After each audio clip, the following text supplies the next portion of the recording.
Welcome to your weekly reminder or weekly episode of Only Dead Fish Go with the Flow.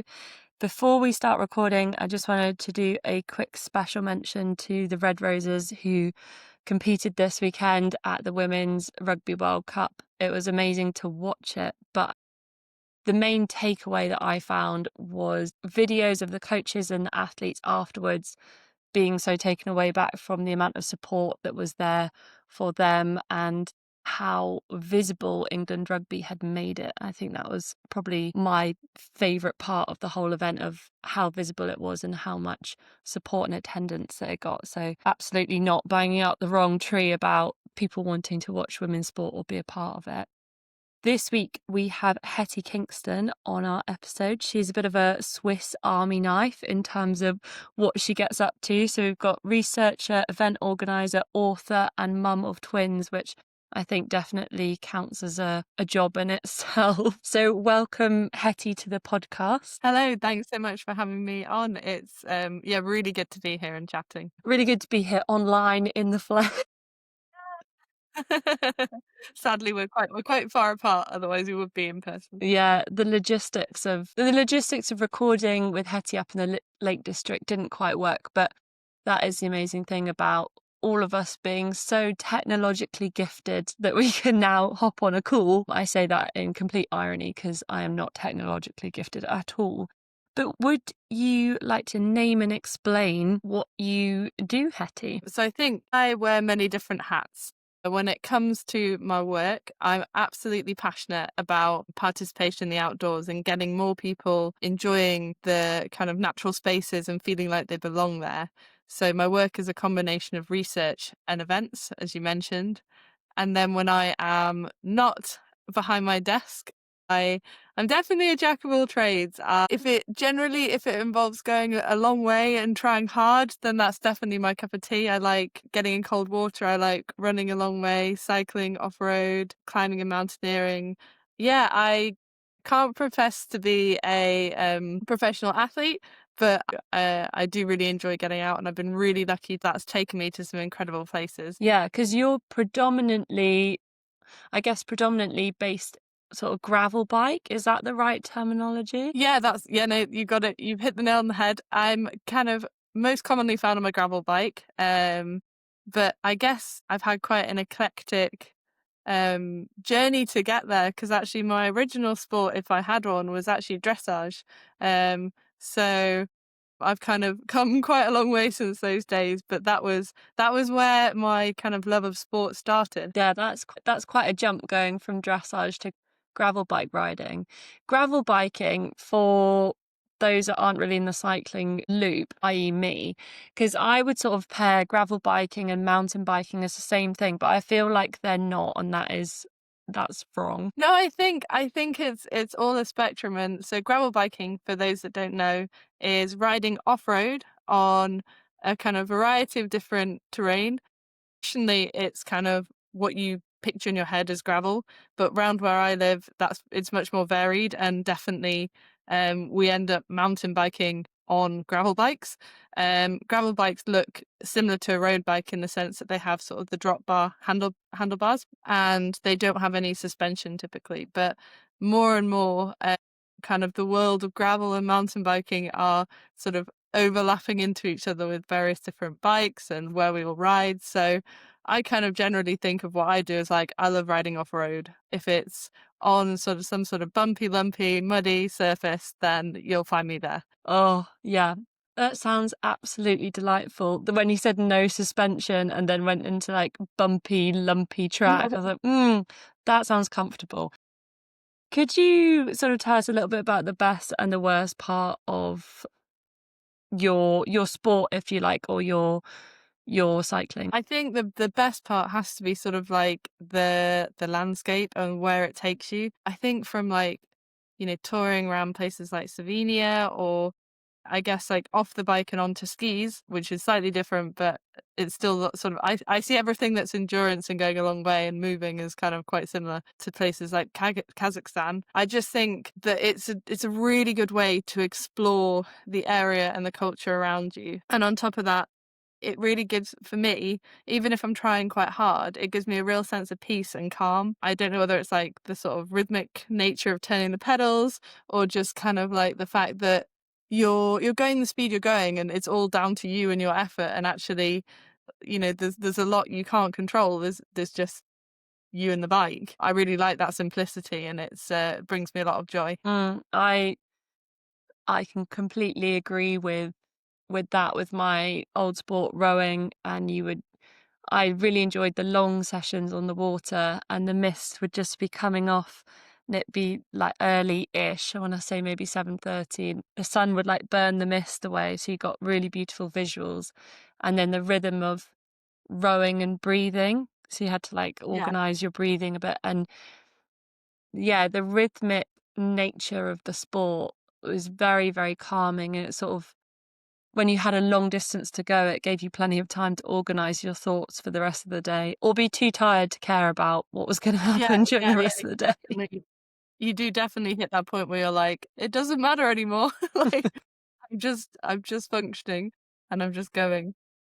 Yeah. Do you have, what would be like the worst part or the worst moment of your sport, do you think? Cleaning your bike is just a pain, but I think, like, the worst bit is actually when it can be sort of like the post-adventure blues. I think when you come back from, like, a big trip or something where you've, bike especially bike packing, where you've got to just ride your bike for, like, days on end, to come back and then have to sort of, like, face the busyness of everything can feel very, like, a very stark contrast. And I think, yeah, that and general sort of bike cleaning is probably my two, like, worst bits of the sport. All the like life admin bit that goes Yeah, around just enjoying doing the sport. Yeah, I think lots of people could resonate with that. When I spoke to Anna last week, who'd done an Atlantic row, she was saying up until the point where they pushed off, they were getting like bills and stuff through. And then once they were out on the ocean, she was like, it was amazing. No one could get us. We were just yeah, away, no service. Sorry, just away in the middle of the ocean. You can't get at me. I don't know. I don't know what you're on about. that sounds amazing. Do you have a sort of a sporting ick that you would want to Ooh, share? that's a good question. I think it's, like, either, like, unsolicited advice based on my gender or, like, comments related to that, like, "Oh, you're pretty fast for a girl." I hate it. It really gets me. There's just, like, there's often no need to bring gender into it. And I think we still have a slight, especially in cycling, we still have a bit of a bro culture. That it's not as prevalent in gravel, but it's definitely seen quite a lot in mountain biking. And that kind of like, I don't know, lads is still a bit of a thing. So when it comes into like language or like, referring to runners as guys, "Hey guys," it's like, we're actually not. I think that's probably, yeah, my sporting ick, for if that counts. I think that's quite a good one, having sort of unnecessary commentary to whatever you're doing. I guess that relates to sport and everyday life. I had a conversation recently where someone was talking to me about the Women's Rugby World Cup, and they were like, it's great that they're doing it and all, but do you really think they have to? I think they were referring to them sort of like doing a bit of dancing or a bit of singing after a game. And they were like, do they really need to do that? And I was like, well, they've got personality. Like, they've got a life outside of being rugby players. Like, is it not a little bit more interesting watching athletes that have got personality? And completely, it's people think, I think certain people can seem so determined to put people into like their box as to what they are. And it's like, if you are, for example, that in that context, a rugby player, professional rugby player, you must behave like X. And then there's also what people expect a woman to behave like. And I think we're beginning to move away, like hopefully a lot of us have moved away from those sort of stereotypes, but there's still, a few that are now creating this new stereotype of like what a safe woman rugby player has to look like. And like, for example, like not in that context of you just saying not celebrating or something. But it's amazing that to me, it baffles me that it's still about. I would have hoped that we could have stepped beyond that, but it definitely still exists. I did a race a little while ago, but I remember looking at the start list. It was quite a long way. So, there wasn't a huge start list, but on it, I think there was one other woman. And I said, "Oh, that's really good. There's one other woman. Yay!" Um, and the person who was behind registration turned around to me and went, "Oh, yeah, I'll make up a name for the sake of it." But they went, "Oh, yeah, that's Julie. She's more like a man." Anyway. And I just remember thinking, "You what? No, that's ridiculous. She's just fast. Doesn't mean anything else." She's just good at what she does, and that's okay. Yeah, She doesn't need to be like a man to just be fast. She can just no, be be fast. fast. And also you're like, "Don't dampen my joy at not being alone in Yeah, this race." yeah, yeah, yeah. Yeah, that was an interesting event. I think I got, my bike got questioned, everything. I remember what I was wearing, because there was, like, a gathering in the kind of pub the night before, and, I remember everyone saying, like, "Ooh, are you riding what bike are you riding?"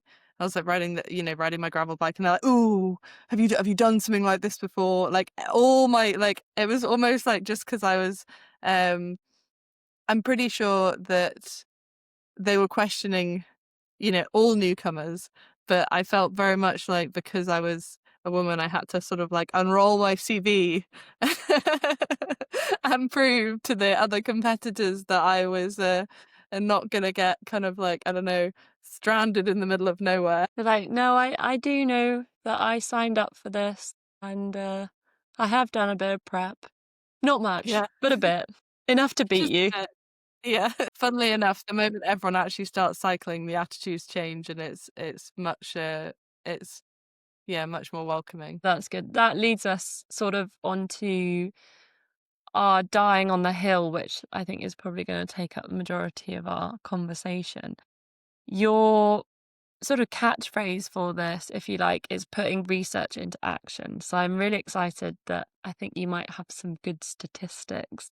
But effectively, you do the research in order to provide us with more diverse and inclusive events. You've probably got a better way of phrasing this. Yeah, so if I rewind a little bit just to kind We of explain how it came about, I was taking part in these events, was going out, just sort of discovering the outdoors, kind of very much using kind of like luck, trial and error, and Google. And I saw that there were loads of articles about women in the outdoors, about, whether it was, women are afraid of running at night in the dark, or talking when it comes to like climbing about female first ascents and whether to call them a female first ascent or just, you know, whether to not acknowledge it because it's not a first ascent, taking gender out of it.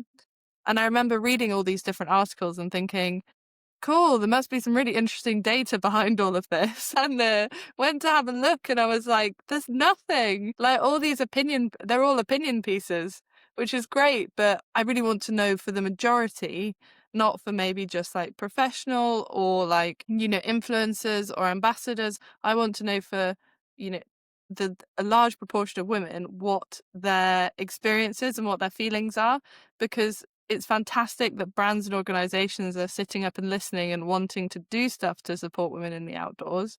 But like, what are they basing it on? Have they asked what women need?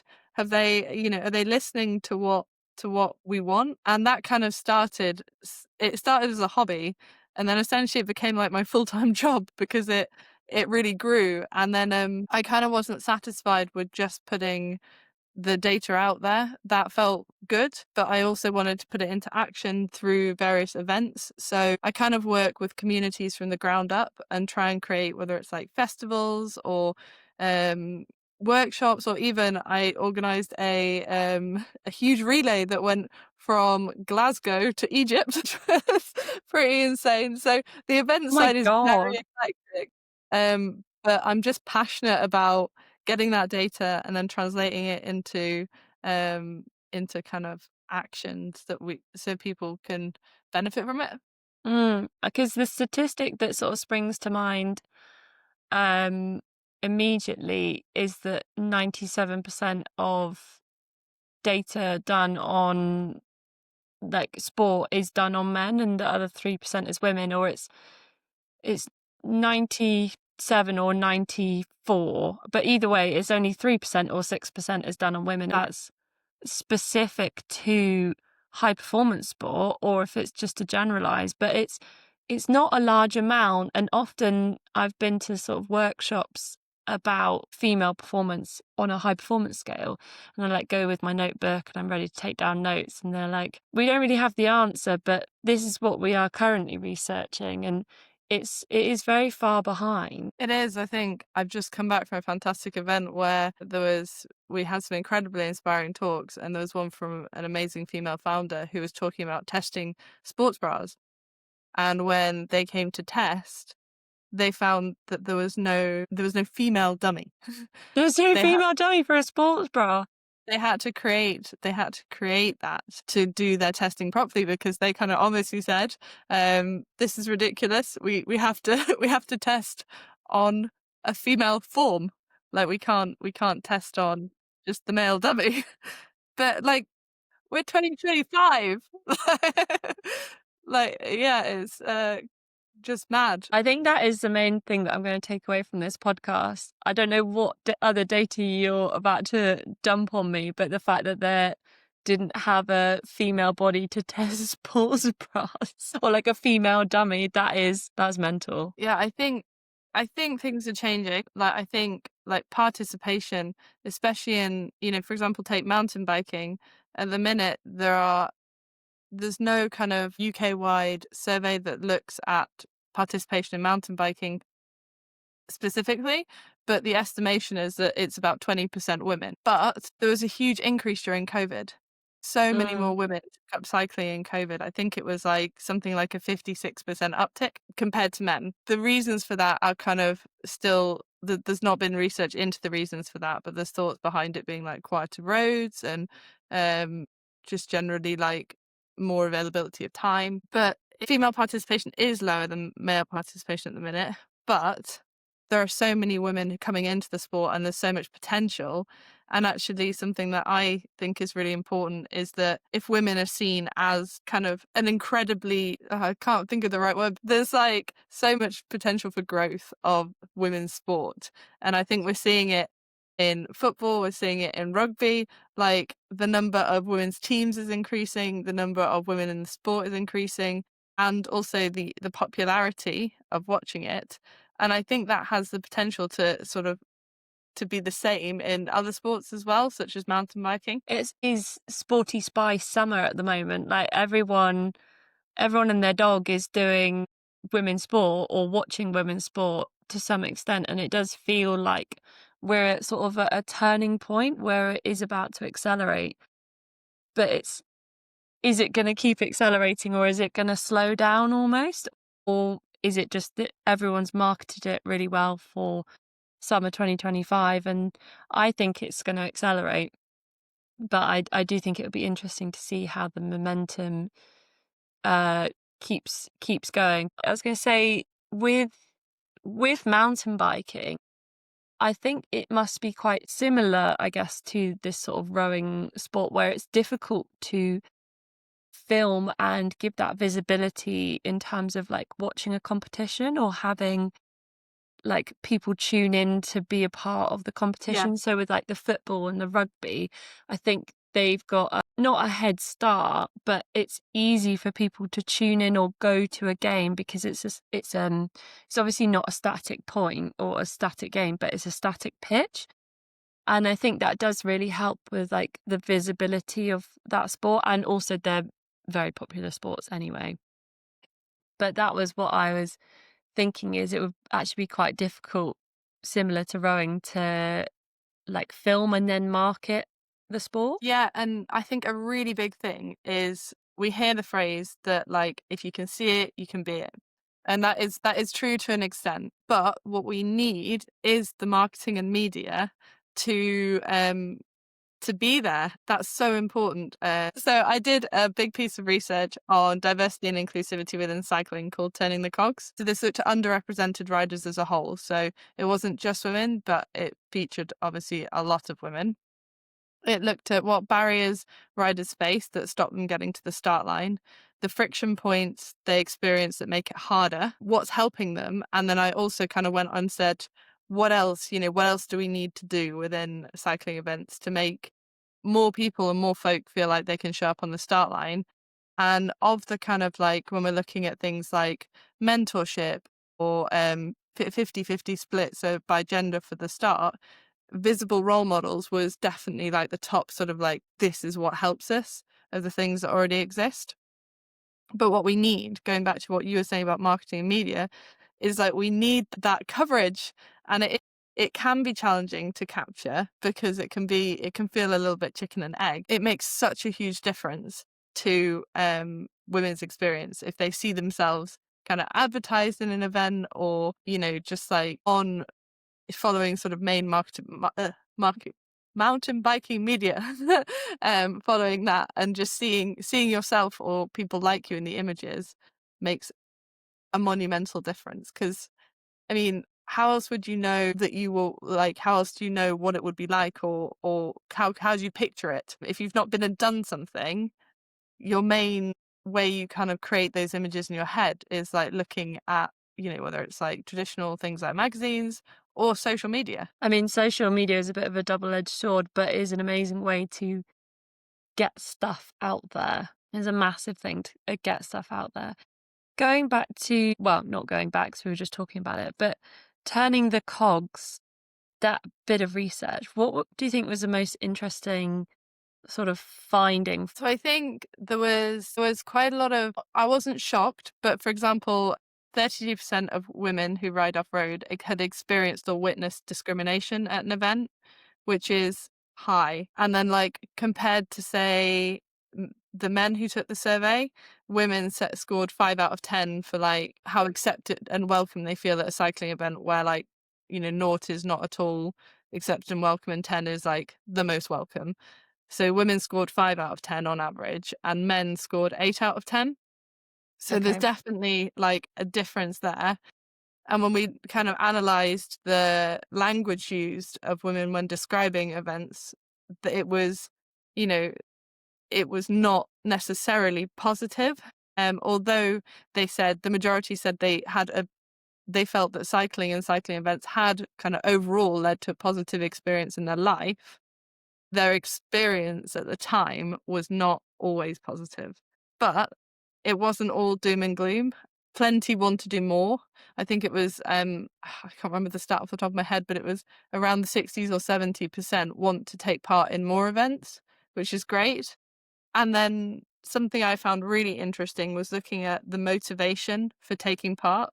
So we asked women sort of what was driving them to get themselves to the start line, and what made them excited to take part. And for the majority, that was community and connection. Like whether they were taking part from a competitive point of view, whether they're at the back, whether they're riding with friends, it was that sense of being with others, and that kind of real sense of belonging and connection that motivated them to take part. And then after that came sort of the sense of personal challenge. So different to competing, because competing is like against others, whereas personal challenge is against yourself. And then after that, it was enjoyment was third. And that was really interesting because competition definitely featured, and women weren't saying they were not competitive. Interestingly, the majority, I think it was only around 40% were taking part competitively, but irrespective of whether they were competitive, non-competitive, they were all there for that sense of connection, which is, I think, really interesting, and also an important thing to kind of take home for people that organize events. If you get the atmosphere right, if you allow and kind of create those opportunities for connection, then people will have a really positive experience at your event. That is so interesting about the connection, because that is the bit that I loved the most about sport, was finding people who were like-minded or like me, and participating in a sport where, yes, sometimes we were very competitive, but often if we were just doing a training session, then we were doing the sport just to achieve the same goal, which I really enjoyed. And I think that's so interesting about making an event centered around connection, because often it's only competition, and then it doesn't become an event that everybody feels welcome at. And I mean by that, not just athletes, but also spectators. So there's no space for spectators to form any connection. It's only competition, so it's only an athlete-centered space. And then it can't grow because nobody can see you doing it. And then it's like chicken egg full circle not happening. Yeah, 100%. And I think it's not that women don't want competition or that women don't want to kind of try hard and push themselves really hard. You know, there's an event called the Highland Trail 550, which is 550 miles round Scotland, um, racing on your kind of off-road on either a gravel bike or a mountain bike. They have a 50-50 split on the start line. So it's not like hard gnarly events don't appeal to women or competitive events that don't appeal to women. It's just that they're also looking for that sense of connection whilst they're doing it. I think that might be also one of the reasons why like Ironmans and stuff like that have increased in popularity, because people go there to be competitive, but they also go there and then meet a load of people, and then they end up doing more and more and more with the people that they met at the last competition or whatever it is. Yeah, I've never done an Ironman, but to me it seems like there is real culture surrounding it, and there is like there's there's that real sense of community. Yeah, I mean, I've never done one. I don't have plans to do one either. It's the swimming. I think I could probably get my head around the run and the bike. I'd need to really train. But swimming, I'm just like, Like, pass me the armbands. yeah. Everyone else would have finished their bike by the time I'd done my swim. Yeah, because I think I've got some friends and they go as like a group of 5 or 6 to fly out somewhere to do an Ironman. It's like not I wouldn't quite go as far as a holiday, but it's almost like a group holiday, and it definitely has that underlying theme of connection, which I think is really interesting. So out of the events that you have set up, which one has been your favorite, or which one do you think you're most proud of? That's a hard question. One that has a big place in my heart. There are two parts to this. The first one that has the biggest place in my heart is probably Women's Trad Festival, which was a trad traditional climbing festival based in the Peak District. So trad climbing is where you go up the rock, you carry metal gear sort of like with you. There's nothing, you place it on the rock to make sure that you're safe. You kind of clip your rope to that piece of gear, climb up, and then when you get to the top, someone follows behind you, takes it out, and you leave it sort of as it was. Women's Trad Festival was open, like it was open to all genders could come. It was all about lifting women up, empowering women through both their climbing journey and their kind of training. So we paired learners with a leader, and then we sort of mentored the leaders as well to become mentors. And it was just incredible. The amount of, yeah, we talk about connection.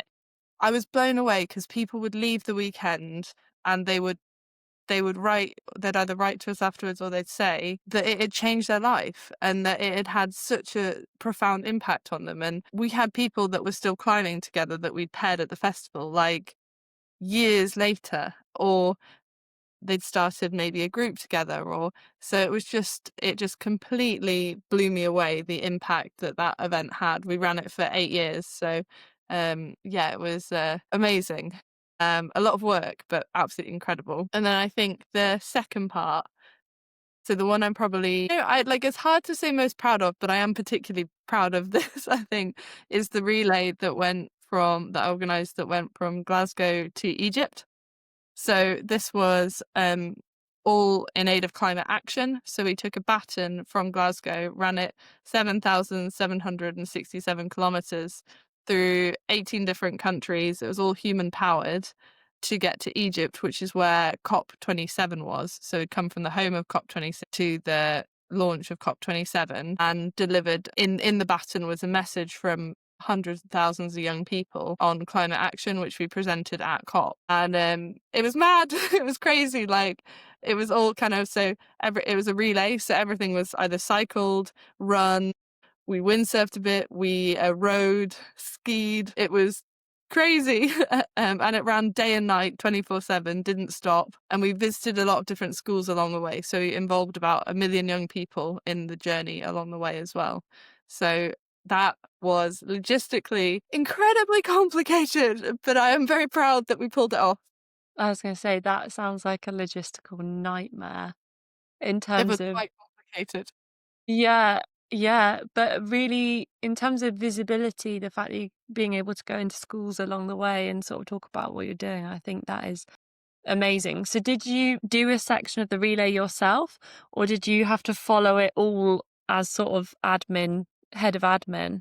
So I did do a number of sections in the UK myself, and was meant to travel a little bit further with the relay. Um, like as life has it and as timing has it, I think it was a week before the relay started, I found out I was pregnant. And it was like sort of like a few weeks into the relay, I found out I was pregnant with twins. So I felt as sick as a dog. I couldn't really tell anyone. I didn't want to tell anyone at this stage. So I was trying to like I was taking part. I did the cycling stages in the UK, but because I felt like I could keep enough pace on that, I was a bit fitter on the bike. But running, I just felt way too sick. I remember we had some journalists and they were meeting us. I think one of the handovers was at this like Aldi car park. And I remember having to pretend that I kept getting phone calls and hiding behind the van because I felt so sick. I didn't want to be sick in front of everyone. And I just remember hiding and being like, yeah, no, I'm fine. And like, but just, yeah, I'm sorry, very important call, very important logistic call. Just had to take that. Like, I'm just gonna have a quick tactical chunder, but just Yeah. that leads us, well, I suppose that leads us very nicely into one of, well, I don't know what I find more interesting and more impressive, but you did a backpacking gravel race across or around the Swiss mountains or through the Swiss mountains. So Around them. round them, 260 kilometers, but you did it with your twin girls who were about one at the time Yeah. in tow in a little buggy attached to the back of the gravel bike. Yes. So What Dead possessed you? well, Dead Ends and Cake is a very unique race. It's in Switzerland, as you just mentioned, and basically you have 5 checkpoints. Each is at the end of dead end roads that are kind of at the top of mountains or the end of very remote valleys, and it's all very beautiful and it's very hard. It's very kind of like hill, not hit mountainous, and off road. And I rode the race back in 2022, and I flipping loved it. I had the best time. It's a really unconventional race in the fact that you pick your route, you go along. If you get to these 5 checkpoints, you decide where you go. And back then I decided I wanted to ride as much off road as I could, and I wanted to go and ride all this amazing single track in the Swiss mountains. So I think my route was about 100 kilometers longer than everyone else's, and I came last, but I had like the best time. You're like, I am getting my money's worth out of this It was trip. a holiday, an unconventional holiday, but yeah. And I wanted to ride it straight away the next year, so put my name down. But then obviously found out I was pregnant, so I emailed the race organizer and was like, "Look, I can't ride. I'm pregnant." And they were like, "Oh, don't worry, you can come back the next year and bring the twins." And it kind of sowed the seed of an idea. I was like, "Ooh, maybe he means bring the twins. Like I could literally bring the twins in the race." And I kind of sounded it out a little bit. And when entries opened, I put mine in and I got a message back saying, "I hope you're doing this as a trio. You can be my first trio." So kind of, I guess it came about partly inspired by Dominic, the race organizer, because he just he didn't say no. He was very kind of like good at him, or very, very inclusive. And partly because I think I was definitely looking for a challenge, because I think when you become a mum, identity can feel really complicated. And you can feel a little bit like, have I left this large part of my personality kind of behind? The bit that loved riding a long way off road. Like, is this still something I'm able to do as a mother? What does it look like? And I didn't necessarily want to go and do a big challenge without the kids. I kind of wanted to see if it was possible to do a big challenge with the kids and see if I could like combine sort of like Hetty as a mother with Hetty as an athlete, I guess. I wanted to see if I could mash those two worlds together, and if that would I had like no idea. I was like, I don't even know if this is gonna work, but I really wanna give it a try, and I really wanna see if I can find that middle ground. So yeah. Gonna say the researcher inside you is like, hmm, how far can we push this? Yeah. All I can sort of think when, because I've seen some of the pictures of you on the bike with the twins in the little buggy in the back, and I don't know if you will have seen some of these, but there's like, little skits on Instagram, and it's the park run kids being pushed around in the buggy on, like, a Saturday morning by their competitive mum or dad, and the skits, like, of a little kid, like like, going over all the bumps. Luckily, it was a bit like that, but luckily we've got a really good trailer that has excellent suspension. So they had a lovely time. Meanwhile, because of the weather was awful, and they're in this like, high tech, high suspension, like super waterproof cover, like snacks, toys, lightweight things to play with. And I'm there in the rain, like cycling along, like most of the time pretty happy. But then when we get to the thing is that when you get to a certain gradient, you can't cycle pulling this trailer along. Like it just becomes impossible. So I worked out in training that actually it's really awkward to be sort of stood pushing your bike, pulling a trailer. That just felt really, really kind of hard. And also in the really steep bits, it also felt like if you let go, then everything would just kind of whiz backwards down the hill, which is not great when it's your kids. So I worked out that if I put my bike on my back, I had like this carrier that meant I could strap my bike to my back. And then I pushed the trailer like it was a trolley up all the hills. So they were all cozy whilst I was like, kind of like slogging away in the rain, pushing them up these big hills, which was quite entertaining. Were you like, "This is a nice holiday"? It was hard. It was definitely hard. I think I had to juggle quite a lot. Like normally in a race, I get my head down and I crack on, and that's how I do it. I just, I kind of don't think about it. I just think do this bit and then focus on the rest later. Whereas actually with the kids, there were two things. I had to plan ahead because I needed to know like when to stop and feed them. And then there was the unpredictable stuff of like stopping for nappy changes, and the kind of constant stop start was very different because I planned in loads of like a lot of my route planning was around sort of like playgrounds and play parks, and so we cycled past all these different places where they could like get out and have a good time because um yeah, I don't want anyone to think for a minute I just kind of strapped them in and they stayed there till the end. The buggy was soundproof, and they were just zipped in, and we just dragged them around. No, yeah, I'll be after you if that was the case, but no, they had a lovely time, which Oh, is quite because funny. the only I don't have my own children. I'm a dog mum, if you like. So the closest thing I can think of, having to do an emergency nappy change is having a bag of dog poo that you've got to carry around for the rest of your walk. Yeah. Well, you have to carry around the nappies too. Do you think it's something you would do again? I think it was a very, like, niche set of circumstances in the fact that they were at an age where they could sit and they slept in the trailer and they could sit in the trailer for not they were never in for long periods of time, but longer than they are now. Now they're 2.5 and they're like, sometimes 5 minutes is enough. Sometimes they'll be in there for like an hour. And I think they were also light enough because again, now they're a lot heavier. But I wouldn't it wouldn't stop me from doing like we've done adventures that work for us now, that aren't quite as far, but are definitely still take as much planning. And I'm keen to see what I can do in the future. But I think each chapter is going to be different, and it's a case of seeing what they enjoy when it comes along, and then sort of mashing those worlds together. So it might be a case of when they're sort of 6, oh, well, I guess bike riding age is, I don't know, as soon as you're ready, isn't it? Yeah, yeah, yeah. I think it's quite varied. I was gonna say, like, 16-year-old doing sort of, family bike riding holiday type thing, but actually I learnt to ride a bike far younger than that, so, I mean, I suppose it depends on everybody's patience and tolerance. Definitely, definitely. But I think there's so much like I'm so excited to see what I can do when it comes to adventure.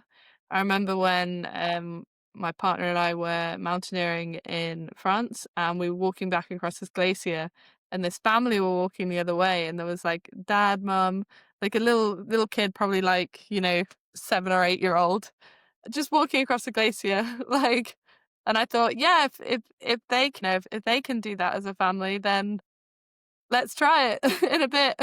Yeah, the why not? I think it's one of those things, like, this is an assumption on my part because, as I said, I don't have children. It is probably one of those things where it feels illegal, but it's not, and it's just exercising free will, if that makes sense. It's like not necessarily the done thing, but nobody would stop you from doing it anyway. Yeah, I think I think in a way one of the things that's easy to get held back on is other people's like your how you think other people might perceive what you're doing, if that makes any sense. So like I knew that for Dead Ends and Cake, I was ensuring that the kids' happiness was number one and that their kind of, I guess, welfare was very, very, very well looked after. But my biggest fear was that someone else might think I was being really irresponsible. And they probably did. But it's interesting how that fear of what other people might think can influence what you decide to do. And you almost have to push against that. What will I be judged to do it? Like, as you say, yeah, like feels a bit like illegal, but not. Feel feels illegal, but it's not illegal. And I think that's like I've definitely seen that as like a TikTok trend or something. It's like what feels illegal, but it's not. Do you have a favorite moment from your sporting journey so far that you want to share? I think getting to the end of Dead Ends and Cake was pretty special. I think another one was when I was climbing. We'd gone out to this really sort of remote hut in the middle of Switzerland, and it's kind of one that sort of like takes a day to you walk across mountains, across glaciers, and everything to get to, and you're properly in the middle of nowhere. And we were climbing up this route, and there was this just giant sort of big granite slab that we're going up. And there was a moment where my partner's kind of climbing away from me and the sun's coming up.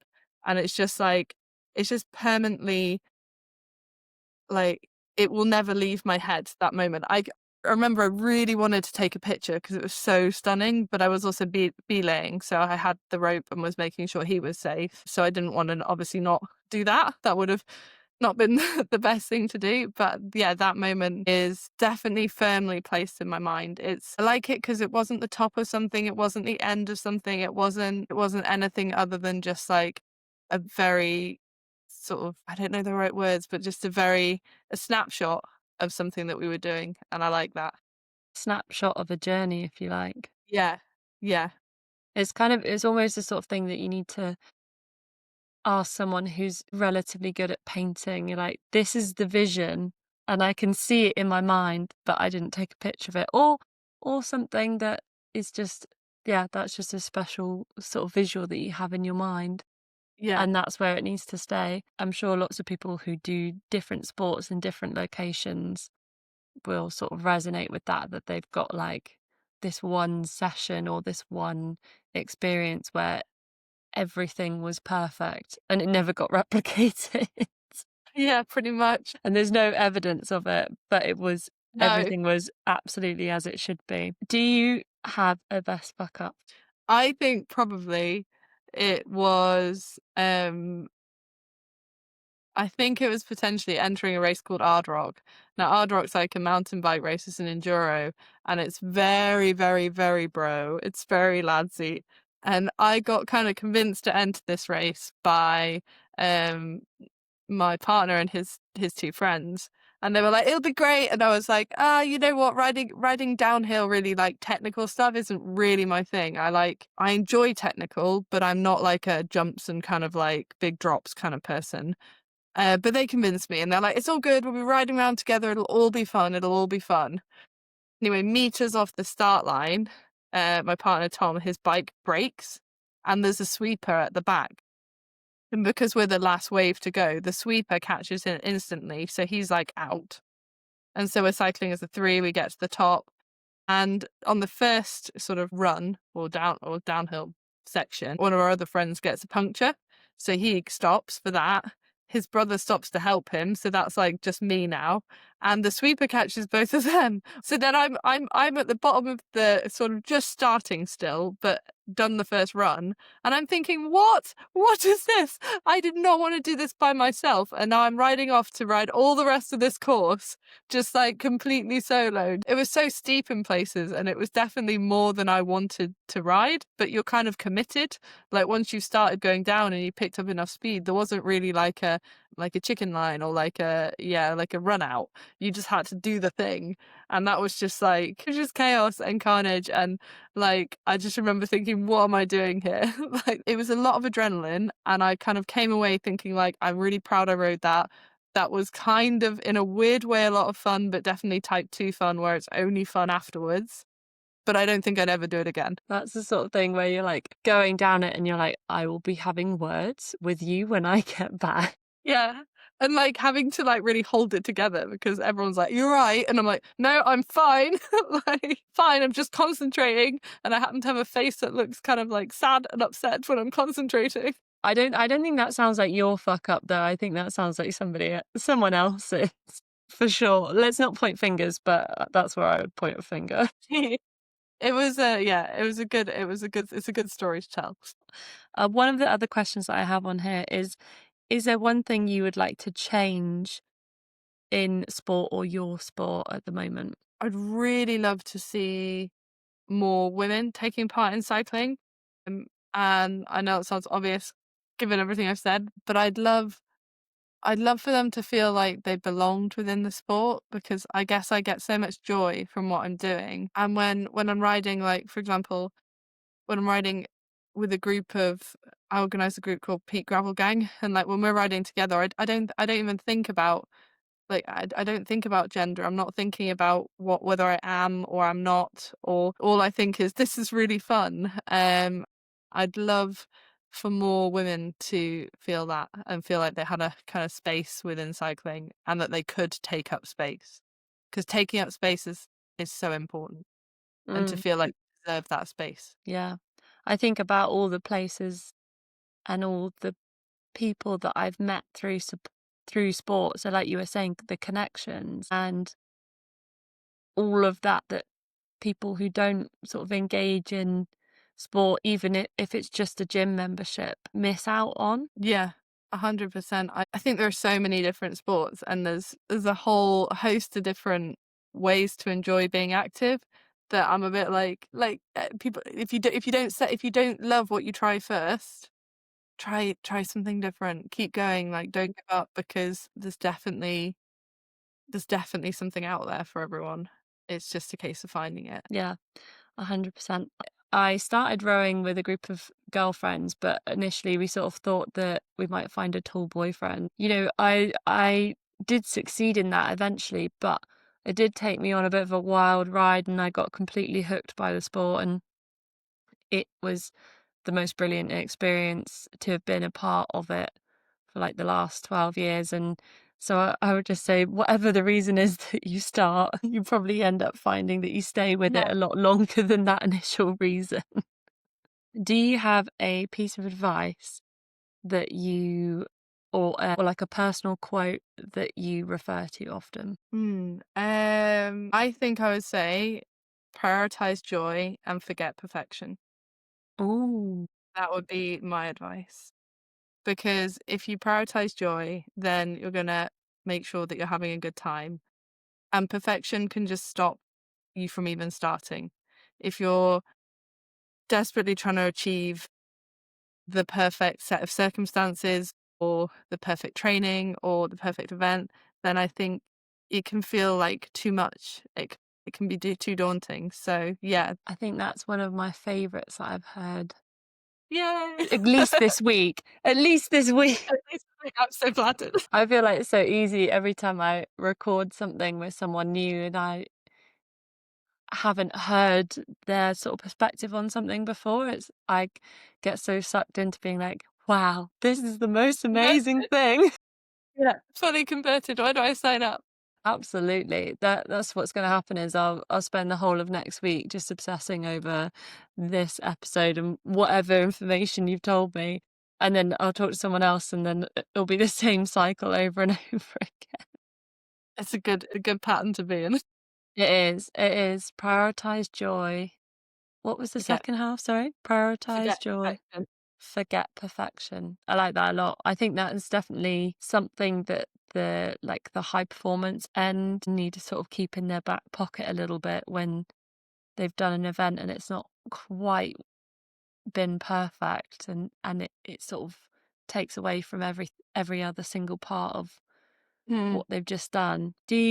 Well, my final question, we're putting you on the spot a little bit, but do you have a soundtrack for the week, or what music are you playing or listening to, or is there something specific? I'd have to look up the song names. Am I allowed to do that? Yeah, you Because can do that for sure. there's stuff I'm listening to, but I am I weirdly I love music, but I don't really remember song names. I can remember all the lyrics, absolutely no problem at all. So I like there's a kind of one everyone's listening to that I love is definitely Man I Need. Good choice. That's good. Like it's just it makes me happy. And then there's Odessa, a track called Falls, and I enjoy that. That's just a nice track. Um that I've been listening to. Yeah, that's my, like, honest, like, what I've just added to my Spotify playlist. That's great. I need to look up the Falls song, but I definitely Olivia Dean is up there on my Yeah. playlist at the moment, for sure. For sure. Perfect. Well, that is us done. Thank you so much for coming on. Thank you very much for having me. It's been lovely to chat. Would you Oh, actually, that's a good point. Your book that you wrote, Yeah. if anybody is feeling compelled to take up gravel biking, specifically in the Peak District, your book is called Gravel Ride Peak District. Nice and simple. It's basically like the reverse of what I just said. Yeah. And it's got 15 gravel rides, is that right? 15 plus 1 bonus route because I couldn't I was told I could put 15 in, but I had one more that I really, really loved that's like a long distance route in the peaks. So, you got a bonus route there too. I feel like that's maybe a Christmas present for my dad. Sorted. But thank you very, very much for coming on, Hetty.